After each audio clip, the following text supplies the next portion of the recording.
Thanks for staying with us. Let's now go to the United States, where US President Donald Trump has announced he may go out and hold a rally later Saturday, with his physician giving him the all clear to resume his duties after coming down with coronavirus. There are now just 25 days until the presidential election, with Trump keen to get back on the campaign trail, with him continuing to slip in the polls. Now, Trump was last week admitted to Walter Reed Military Hospital, but is now back in Washington, speaking to Fox News hours ago. I think I'm going to try doing a rally on Saturday night, if we have enough time to put it together. But we want to do a rally in Florida, probably in Florida on Saturday night. Might come back and do one in Pennsylvania in the following night, and it's incredible what's going on. I feel so good. Have you had a test since your diagnosis a week ago? Well, what we're doing is probably the test will be tomorrow, the actual test, because there's no reason to test all the time. But they found very little infection or virus, if any. I don't know that they found any. I didn't go into it greatly with the doctors. Meanwhile, there's been another night of demonstrations in New York as ultra-religious Jews protest against coronavirus lockdowns and restrictions, saying it's infringing on their rights. Our senior US correspondent Mike Wagenheim with the latest. Another night, another protest in an Orthodox Jewish neighborhood here in Brooklyn. Less violent than the previous two nights, but no less angry are the residents here. They say they are being unfairly targeted by city and state government who have laid down new restrictions in neighborhoods such as this, closing down schools, non-essential businesses, and synagogues during an important holiday time. We've had enough. Jews fight back. He lets thousands of people march with Black Lives Matter signs across a bridge and block traffic. We're davening. We send our kids to yeshiva, and he shuts them down. I'm upset, first of all, about the religious restrictions. There's nothing more horrible than that. There's nothing more horrible than that. There's definitely a political angle to the protest here this evening. Almost everyone in support of United States President Donald Trump, and some residents say there is, in fact, a political bent to the new regulations that have been handed down. We're a very heavily voting Trump area. That's what we would close down. And if you go to the Bronx, they have the same levels as us, but they're not closing down the Bronx. If you're going to see them closing out synagogues, they're not closing any mosques down. You know, obviously they should have their freedom as we have our freedom, but I haven't seen one thing about the mosque in any which way closing them down, or they won't go next to them, but they'll go after all the synagogues. That is definitely anti-Semitism. And we know President Trump is, of course, on our side. He said, he said a few months back that the schools and churches should be open, and I hope President Trump will take some action. You know, I was with the president roughly 5-6 months ago, and he knows what's going on over here in New York, and he knows what's going on around all these liberal states, and we have to make sure we get the message out. And I know this is not off topic, but we need to make sure that every Jew comes out and votes for President Trump. With the Jewish Sabbath on Friday night and a holiday to follow on Saturday night, it'll be a quiet weekend on these Brooklyn streets, but residents say they are ready to pick up the protest again next week, and will continue to do so until things change. Reporting from Brooklyn, Mike Wagenheim, I-24 News. Now, it was only this past August when the Unity coalition of Prime Minister Benjamin Netanyahu and alternate Prime Minister Benny Gantz was on the verge of collapse with disagreements over the state budget. At the very last moment, an extension was given, but the new deadline, December 23, is approaching, and the coalition partners are once again at odds at a time when the Likud and Blue and White parties are dropping in the polls. Our diplomatic correspondent Ellie Hockenberg has more. Getting ready for elections again? Clashes are resurfacing between Benjamin Netanyahu's Likud party and Benny Gantz's Blue and White party over the yet-to-be-approved state budget. Alternate Prime Minister Benny Gantz sent a harsh letter Thursday to Prime Minister Benjamin Netanyahu demanding that the state budget be advanced immediately and that proper governmental conduct be restored. In a long public letter, Gantz accused Netanyahu of, quote, violating the agreements between them, concluding by saying it will be tragic if you violate the agreement with the citizens of Israel as well. In response, the Likud party slammed their coalition partners, saying, quote, we would be happy for Gantz to solve his internal problems by not provoking disputes that will lead Israel to elections. According to the coalition agreement between Netanyahu and Gantz, it was agreed to pass a 2-year budget. But after the formation of the government, Netanyahu demanded a 1-year budget, saying it was necessary in light of the coronavirus pandemic. Critics said it was a plot to avoid implementing the premiership rotation agreement with Gantz. The controversy lasted no less than 3 months and threatened to break up the government and lead to elections. At the very last moment, the parties agreed to postpone the August budget deadline, but this extension is also nearing its end, December 23rd, and disagreements are rising anew already. Recent polls indicate both Netanyahu and Gantz are losing momentum. This has led to speculation the two leaders will seek to avoid another trip to the ballots. But it also appears that the bad blood between the coalition partners has a momentum all of its own. And for more, let's bring in public policy consultant Tal Elovitz, who joins us from Tel Aviv. Hello there, Tal.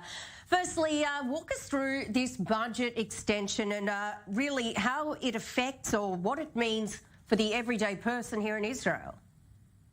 So imagine yourself that you're running a business and you don't have any approved budget. So you assume how much money do you have and then you spend it. And maybe you can look at previous budgets and then basically act like you used to act. So this is what the government of Israel is doing. It's dividing 1 by 12 of the budget that was in 2019. Now, the extension gave the government the ability to take the another 11 billion shekels and divide it through the budget like it was supposed to be on the budget of 2020. Now, it's a virtual extension. Yeah, we are facing the deadline coming in 2 months now. And Tal, with this budget dilemma and also a number of senior people within the government breaking these restrictions laid out by the health ministry, it really does seem like the public is losing trust in both the Likud and the blue and white parties. Walk us through that. Can they recover? So I think the public have lost the trust from the very beginning of this government. This so-called corona government or spatial unity government was supposed to take care of the coronavirus. And instead, they're dealing with democracy changing and slamming on each other. So I think the public is know very well not to trust this government. And right now, we're seeing a huge dilemma between normally day-to-day citizens that now are facing the ability for them to be criminals.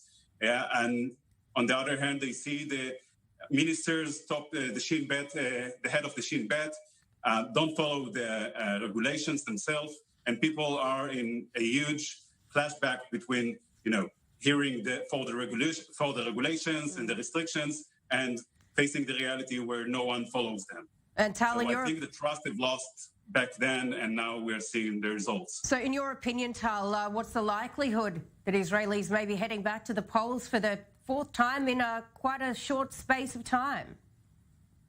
So right now, the deadline is about Christmas Eve, December 24th. And if by then the government and the Knesset won't approve a budget for the year of 2020, we will see elections on March 2021, which will be 2 years exactly since the first elections of this cycle. If they will approve a budget for 2020 and not approve budget for 2021, the Knesset will dissolve itself on the end of March 21, and then we will see elections on June. Now, there is a logic idea to bundle those two budgets together and pass a budget for the year of 2020, which we don't have enough of the financial year ahead of us, and a budget for the year of 2021. But yet again, we know that Netanyahu don't really want to go through November 21 and pass the prime minister position to Gantz. Well, certainly never a dull day there in Jerusalem. Tal, thanks so much for coming on. Thank you. Chag Sameach. Iran is coming out swinging after the United States moved to slap sanctions on its finance sector, with Iranian Foreign Minister Mohammad Javad Zarif calling it a crime against humanity. Now, the US made the announcement on Thursday, with the sanctions part of a bid to pressure the Islamic Republic to stop its nuclear activity, with Treasurer Steve Mnuchin saying that 18 banks are in the firing line. Now, Mohammad Javad Zarif tweeting, amid the COVID-19 pandemic, the US regime wants to quash our remaining channels that allow us to pay for food and medicine. Iranians will survive these latest cruelties. Now, tension has been continuing to mount since 2018, when the US walked out of the nuclear accord between Iran and other world powers. Moving on, and medical professionals on the front line in the fight against coronavirus are often anonymous as they work and heal behind surgical masks, gloves and protective equipment. But one Israeli photographer has visited a corona unit here in Israel. Let's take a look. All he wanted to do was show the heroic daily life of those on the front lines of the battle against coronavirus, to pay homage to them. So last March, during the first outbreak of the coronavirus pandemic in Israel, photographer Micha Brickman took his camera to the coronavirus unit at Haifa Bnei Zion Hospital. And over several days, he focused his lens on all soldiers in this war, from doctors to cleaning staff. When he emerged, he had nearly 1,000 photographs. We do not know hospitals in time of corona. Nothing like this has ever happened before. We do not know what a hospital looks like in time of pandemic. The uniforms are different. Day after day, I immerse myself in this project. I photographed all I saw, and we see these photos here. How a hospital went from a day to night, from before to after corona. All these pictures are spontaneous. I did not ask for people to pose. It was all going on at that particular moment. It was the toll the work took on the caregivers that especially affected him. When I entered the coronavirus unit and saw how the caregiver dress and then enter and leave the unit, I said to myself, I have to photograph the front afterwards. So I set up a small studio and took portraits of the people returning, and in a few hours you can see the difference as if they were in a war zone. We see the metamorphosis of the eyes, the skin and the hair. For the hospital director, the Heroes of Bnei Zion exhibition is nothing less than a tribute to the hospital staff who continue the battle. All of them are doing great job and very hard job, and night and days, and in order to save lives. And this is for their work and for their honor. Among those featured in this exhibition is anesthesiologist Nasser, barely recognizable with all his protective equipment. Only the name on his medical suit allows him to be recognized, a necessity to keep a human link with patients. Usually, the patients recognize us thanks to our face. We thus create a link, but here, as seen in the photo, the caregivers had to protect themselves by entering the coronavirus unit. So, our name here is our identity. Some have their photos too. This link is very important for the patients. It gives them the confidence in us, and so we can put a little connection back, even in times of pandemic. The Heroes of Bnei Zion exhibition runs until the end of the year at the entrance to the Bnei Zion Hospital in Haifa. And finally, an 8-year-old Israeli girl is making headlines because she likes to swim with her pet. But wait, it is a python. The 11-foot yellow snake named Belle, after the popular Disney character, is just one of the critters living at her mum and dad's animal sanctuary in Israel's south. Now, the girl there, Inbar, says that Belle has been amazing company during the coronavirus lockdown. It helps me pass the time because I really like to hang out with snakes. And sometimes I help snakes shed their skin, and I help them to be happy in times of coronavirus. And that is all we have time for this edition of I24 News. I'm Sarah Coates. Thanks for watching.